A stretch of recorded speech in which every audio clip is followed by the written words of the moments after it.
Сүлүүд бүхээр өргөнд голцоо 120 Улс аймгийн цолтол 128 бүх барилтуудад байна. Энийг би бас 250 болгочихсоо хүсэж байна. Бэлтгэл хийгээ те. Барилдаж чадахгүй. Түүний төлөө бэлтгэл хийгээд байгаа. Бид нар барилдах бэлтгэл хийж байгаа шүү дээ.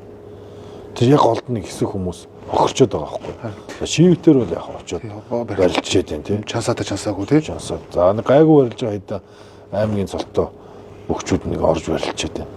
Тэн дотор сайжрах магадaltaй өчнөн залуучууд байгаа шүү дээ. Магадгүй ирээдүйн авраг гарслангууд тэнд бэлтгэж байгаа шүү дээ. Тэд нар чинь ингээд юмнаас гадуур харахчаад байгаа шүү.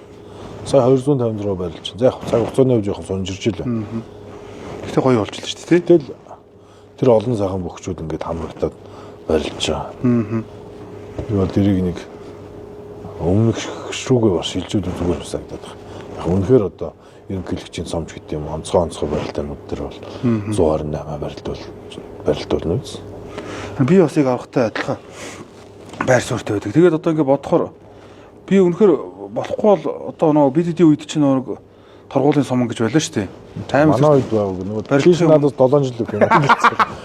Аймаг зэрэг барилгахаас өмнө нөгөө сумын санаад үзээд нэг давдаг байсан, сүүлд 2 давж ордог байсан. Бүр болохгүй одоо тэр багтахгүй байгаа залуучуудыг барилдаа нэгээс эхлэхээс өмнө 10 гэж барилдаад нэг давсагт оруулсан ч юм уу тий. Тэр чинь бас нэг 2 барилдаа барилчиж байгаа тий. Тэгвэл одоо нөгөө хавар яагаад чинь одоо бэртэлтэй ч үгүй юм гэмтэлтэй ч үгүй ажил төрөлтэй байж байгаад оноо авч чадаагүй нөхцөл одоо энэний чараас хөө гүйцэхгүй байхгүй тий. Би хөө гүйцэхгүй шүү дээ. Сүүлийн 10 хэдэн жил одоо баталсан үтер шансаны 1 2 дээр бол одоо ч одоо 20 30 дээр байна уу байхгүй нөө. Аврахаас дээгүүр барин дээр биш үү? Тийм үү. Тий. Ямар ч ихний 10 мараа